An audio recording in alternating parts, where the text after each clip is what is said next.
La repetición, un ensayo de psicología experimental, por Søren Kierkegaard. 7. Parte 1. 6. ¡Ay! Pero apenas llegué a mi antiguo alojamiento, me di perfecta cuenta de que aquí no era posible ninguna repetición. Mi posadero, que además era el dueño de una droguería en el mismo edificio, había cambiado muchísimo. Es decir, se había cambiado, en el sentido concreto en que los alemanes emplean con frecuencia esta expresión, sentido que suele coincidir plenamente con el que tiene la palabra cambiarse en los barrios de Copenhague. En definitiva, que mi posadero se había casado. Quise expresarle de viva voz mis más sinceras felicitaciones, pero como no estoy muy fuerte en el idioma alemán y me cuesta bastante encontrar en el momento los términos adecuados, ni tampoco me venían a los labios las fórmulas habituales y corrientes en estas circunstancias, tuve que contentarme con hacerle algunos gestos pantomímicos. Así que puse las manos sobre el corazón y le miré con unos ojos enternecidos que le decían bien a las claras lo mucho que me alegraba de que hubiera contraído matrimonio. El buen hombre me apretó la mano con toda su fuerza, como dándome las gracias por mi sentida y amical felicitación. Y, sin decir palabra, se fue a su cuarto de recién casado para probar la validez estética del matrimonio. Sin duda que realizará la prueba de una manera extraordinaria, no menos perfecta que las que me había dado la vez anterior en su calidad de empedernido y admirable solterón. Porque sabrán ustedes que cuando hablo alemán soy el hombre más campechano del mundo y se me confían los secretos más íntimos. Mi antiguo posadero, por lo tanto, se sintió muy contento con tenerme otra vez como huésped suyo. Esto era precisamente lo que yo deseaba, poder ocupar de nuevo la habitación y la antecámara de la primera vez. Pero cuando volví a mi cuarto aquella misma noche, y después de encender las luces, me tumbé en el sillón de terciopelo rojo. Se apoderaron de mi alma los más sombríos pensamientos. ¿Qué tiene que ver todo esto?, me decía a mí mismo, ¿con la dichosa repetición? No, estoy convencido, y no se da ninguna repetición. Mi espíritu estaba mustio, muy en consonancia con la tristeza que se respiraba aquel día en toda la ciudad, porque el destino había querido que llegara a Berlín exactamente en uno de los días dedicados por completo a la oración y penitencias cuaresmales. Berlín, de hecho, se encontraba desolado, como en ruinas. Es verdad que las gentes no se echaban ceniza a la cara con la fórmula litúrgica del primer miércoles de la Cuaresma. Recuerda, hombre, que polvo eres y en polvo te convertirás. Pero lo cierto es que toda la ciudad se hallaba envuelta en una espesa capa de polvo y ceniza. Primeramente pensé que se trataba de una orden general del gobierno o de las autoridades eclesiásticas, pero pronto caí en la cuenta de que el causante de semejante estrago era el viento despiadado que se había desencadenado sobre la ciudad, y, sin ningún cuidado por las personas, seguía en todas direcciones sus caprichos y hábitos perversos. Pues en Berlín, como he podido comprobar ahora, siempre es miércoles de ceniza cada 2 días, si no más. Esto, sin embargo, no afectaba en nada mis proyectos de viaje, pues tal descubrimiento no tenía en absoluto nada que ver con la repetición. La primera vez que estuve en Berlín fue durante el invierno, y por ese motivo, indudablemente, el fenómeno descrito me resultaba totalmente nuevo.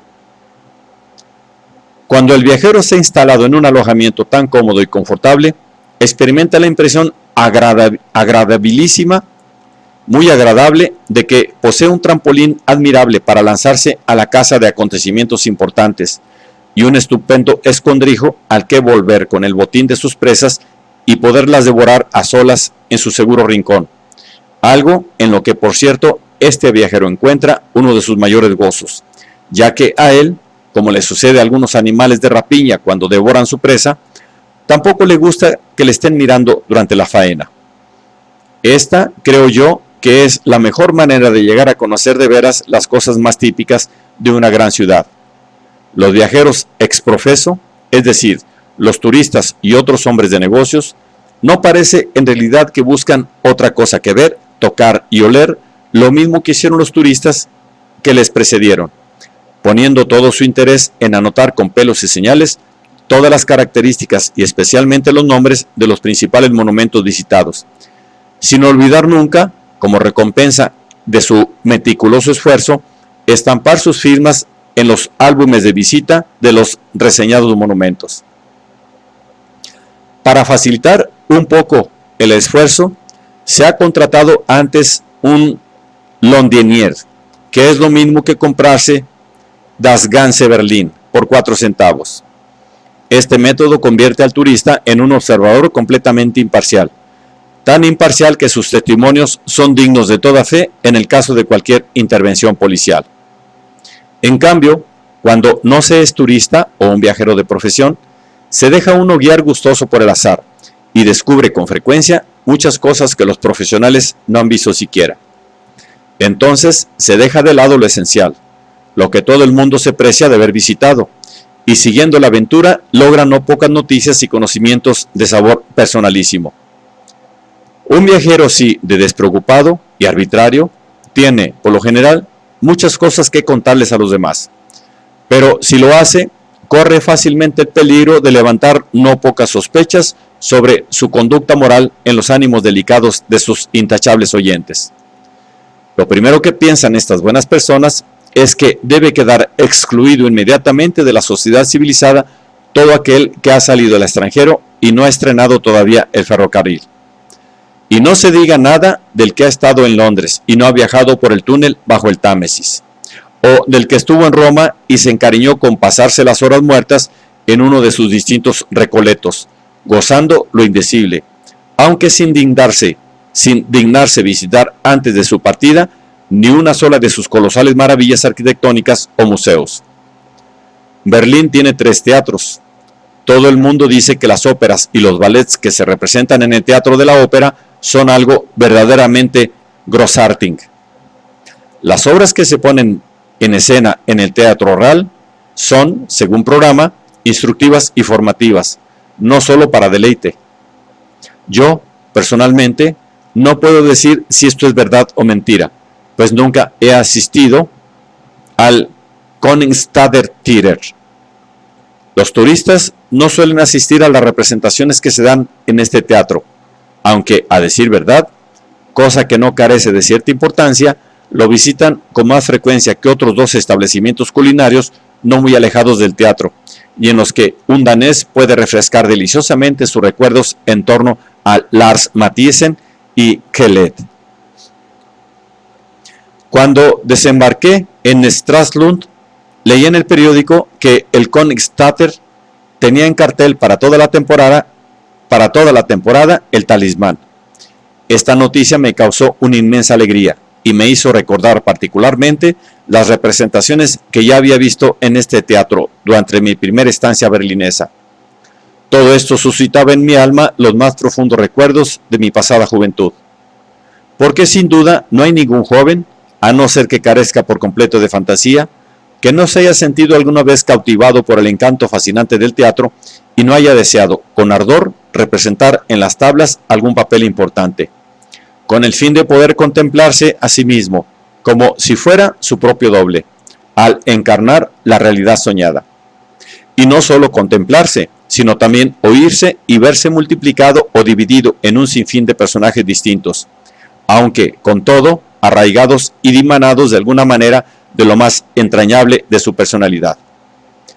Este gusto por el teatro suele surgir, naturalmente, en los primeros años de la juventud, cuando todavía no se ha empezado propiamente a vivir y, en consecuencia, se desconoce la realidad de la vida.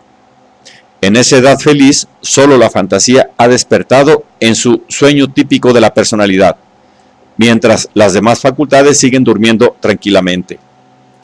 Y en semejante visión fantástica de uno mismo, el individuo no es aún una figura real, sino una sombra, o, mejor dicho, un haz de sombras, pues la figura real de uno mismo está ya presente de un modo invisible e impalpable, por lo que el individuo no se contenta con proyectarse en una sola sombra, sino que prefiere hacerlo en una variada multitud de sombras, si bien todas ellas son imagen y semejanza suya y, en los diferentes momentos, vienen a expresar legítimamente su propio ser.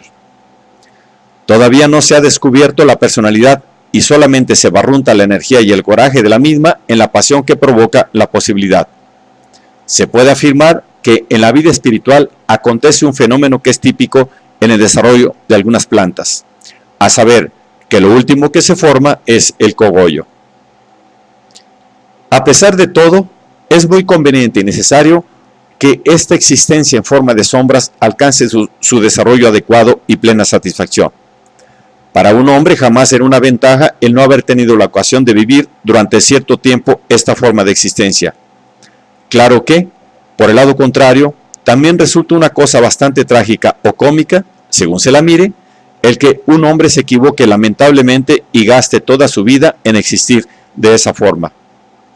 En este último caso, la pretensión de que se es un hombre real y se vive de verdad es tan discutible y poco fundada como la reclamación de inmortalidad hecha por aquellos hombres que son del todo incapaces de afrontar en persona el veredicto del juicio final, y se creen que basta con que los represente en tan solemne circunstancia una pequeña delegación de sus buenas intenciones, sus estupendos propósitos de un día o sus planes de media hora. Lo esencial en la vida consiste en que cada cosa suceda a su tiempo debido. Todo tiene su tiempo en la juventud, y se puede asegurar que lo que ha encontrado su tiempo en la juventud vuelve a aparecer más tarde en la madurez de la vida. Al hombre maduro, desde luego, tan saludable le puede ser tener que recordar algo en su pasado que le mueva a la risa, como algo que le haga llorar. Cuando en un paraje montañoso uno oye noche y día el bramido imperturbable y monótono del viento, se siente quizá tentado por unos instantes, sin caer en la cuenta de la imperfección de la metáfora, a regocijarse sobremanera por haber encontrado un símbolo o imagen de la consecuencia y seguridad con que se desenvuelve la libertad humana. No piensa, probablemente, en que este mismo viento que ahora, después de tantos años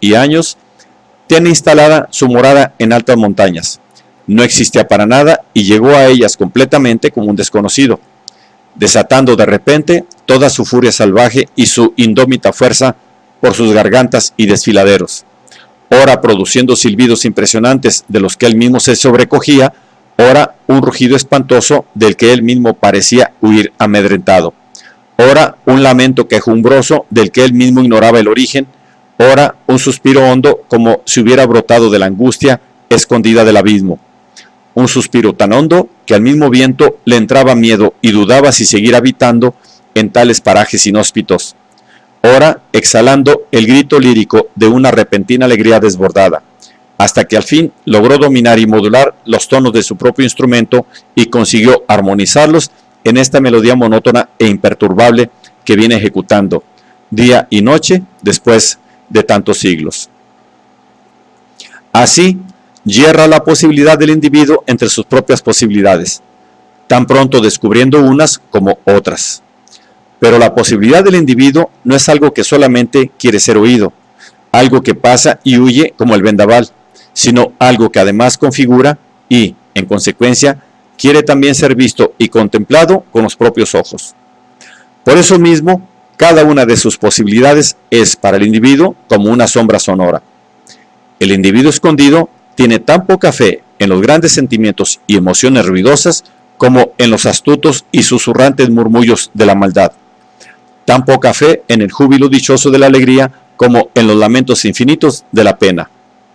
El individuo culto no desea otra cosa sino contemplarse y oírse patéticamente a sí mismo, solo a sí mismo, pues todo lo demás le trae sin cuidado. En otro sentido, sin embargo, no quiere realmente oírse a sí mismo, lo que al fin de cuentas es una imposibilidad. En ese mismo momento, cuando el individuo se encontraba errante entre sus propias posibilidades, se oye el primer canto del gallo. Las figuras vaporosas del crepúsculo empiezan a desaparecer y todas las voces de la noche guardan profundo silencio.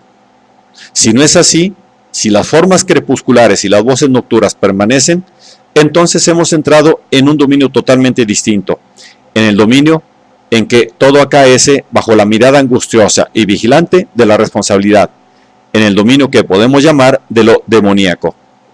Y entonces, para no tener que contemplar ni recibir la más mínima impresión de su propio horror yo real, el individuo oculto elige y reclama un contorno de circunstancias leves y efímeras, como el de las imágenes y las sombras que huyen fantasmales, como el de las palabras zumbantes y abigarradas que suenan sin eco. Un contorno tal es el escénico, que por eso precisamente se adapta de maravilla al juego de sombras del individuo oculto.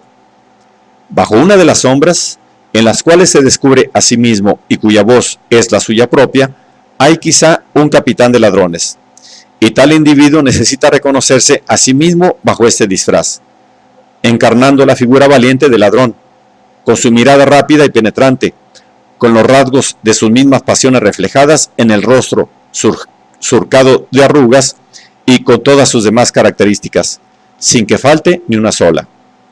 Y, como el mismo ladrón en persona, se pondrá al acecho en los desfiladeros y pasos de montaña, espiando la llegada de la diligencia y tocando el silbato en cuanto la atisbe, para que toda su cuadrilla se reúna inmediatamente en torno a él como una jauría de perros bulliciosos y atentos a la voz de su amo.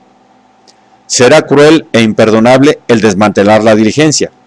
Asesinará sin piedad a todo viajero que ofrezca la menor resistencia y solamente se mostrará cortés con la jovencita aterrorizada, a quien saludará caballerosamente mientras se aleja impávido del lugar del crimen para ir a esconderse en su guarida en la montaña y repartir el botín con su cuadrilla.